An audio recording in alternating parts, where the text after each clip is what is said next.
Fitri sebagai Ratu. Saya Melati sebagai Pembararang. Saya Vivi sebagai Dayang. Saya Saida sebagai Lili penyihir. Saya Naswa sebagai Purbasari. Saya Fatih sebagai Lutung Pasarung dan sebagai Raja. Saya Gaza sebagai Indrajaya.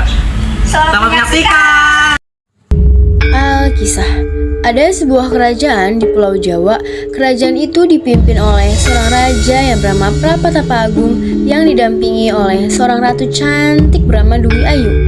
Mereka mempunyai 2 orang putri yang bernama Purbarara dan Purbasari yang tak kalah cantik dari ibunya.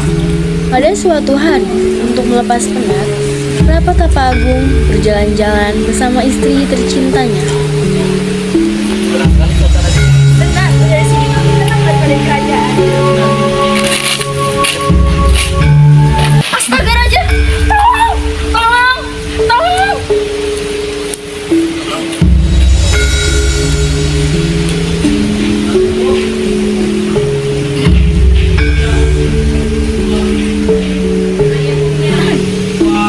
Anda terkena dosa. Jika Baginda menempelkan daun ini di bangunan setiap hari, saya yakin pasti akan dikasih. Terima kasih, Nek. Saya tidak tahu bagaimana nasib kami jika nenek tidak ada. Tidak apa-apa. Tinggalkan setiap hari.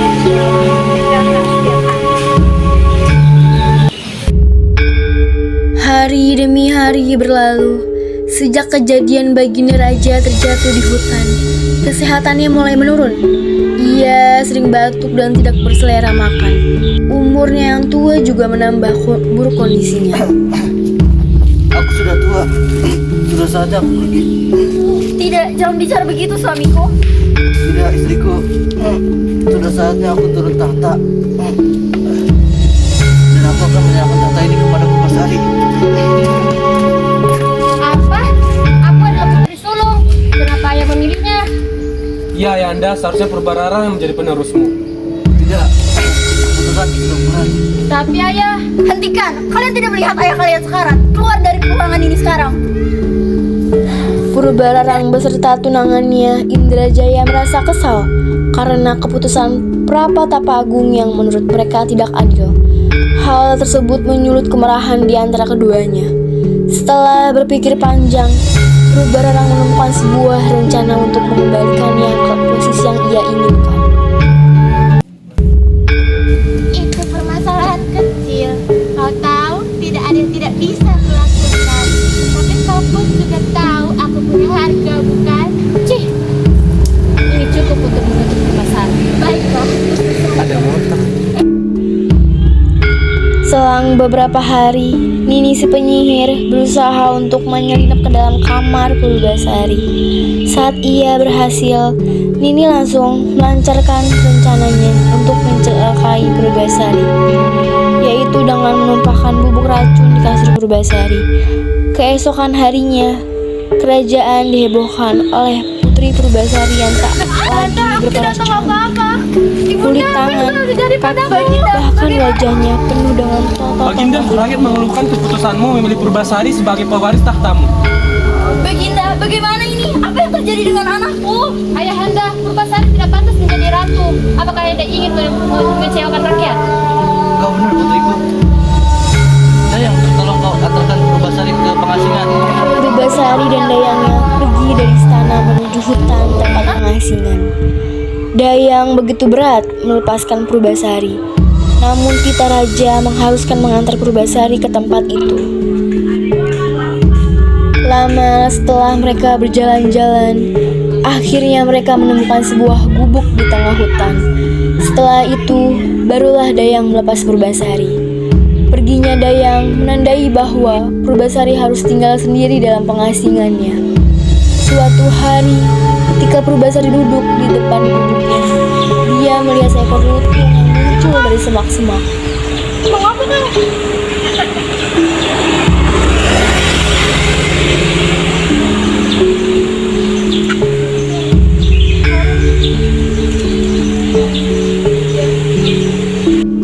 Sejak saat itu, Purbasari dan Lutung Kasarung berteman.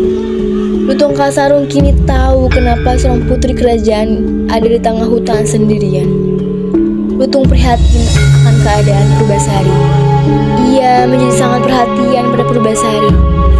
Ia membawakan Purbasari makanan, air, dan sesekali membawa bunga-bunga yang indah. Pada suatu malam bulan purnama, Lutung Kasarung pergi ke tempat yang sepi lalu bersemedi. Paginya, Purbasari mendapatinya. Matilah kita lagi. Kamu bisa bicara. Lalu kenapa menyuruhku untuk mandi di sini? Kalau kamu ingin kembali ke istana, inilah satu-satunya cara. Cepat, ceburkan dirimu ke dalam telaga ini. Walau ragu, akhirnya Purbasari menceburkan dirinya ke telaga itu. Lalu suatu terjadi pada kulit Purbasari. Kulitnya menjadi bersih dan cantik kembali. Tidak mungkin. Kulitku sudah kembali seperti semula. Lutung, terima kasih banyak. Sama-sama. Sekarang kamu dapat kembali ke istanamu dan bertemu dengan keluargamu. Aku akan mengantarkanmu. Keesokan harinya, Purbasari dan Lutung Kasarung kembali ke istana. Semua orang terkejut. Ada yang terkejut bahagia dan ada yang terkejut kesal.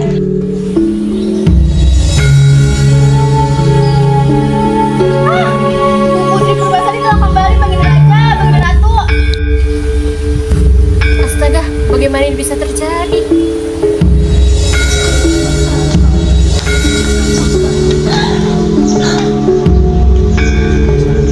Tuan Putri, apa Tuan Putri baik-baik saja?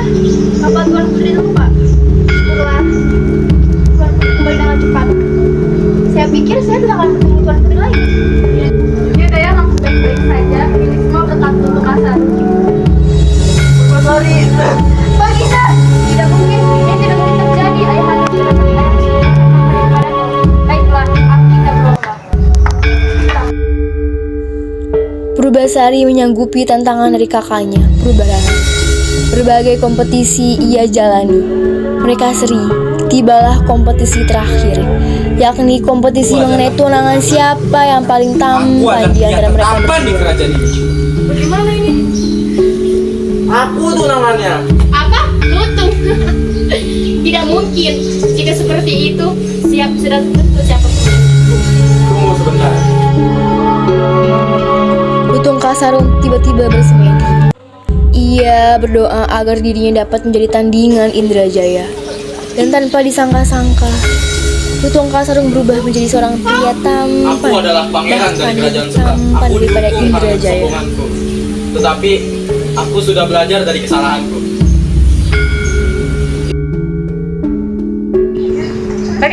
Bagaimana caranya? Kita ratiin saja raja. Lagi pula dia itu sudah tua, tak sanggup lagi dia memimpin negeri ini. Biar aku saja menggantikan. Kau setuju kan? Tapi Aku telah memanggil seseorang. Ini. Dia ini pasti bisa melakukan sesuatu kepada raja tanpa seseorang pun mengetahuinya. Jadi Nini, bagaimana rencana Anda? Mudah. Semak dan daun liat raja. Itu akan menurunkan kesehatan perlahan-lahan. Meskipun Purbarara merupakan anak dari raja dan ratu, ia dan Indrajaya menerima hukuman atas apa yang telah mereka perbuat. Purbasari akhirnya menjadi seorang ratu didampingi oleh seseorang yang tak pernah ia sangka, yang selalu ada untuknya meski dalam kesusahan. Dialah Lutung Kasarung.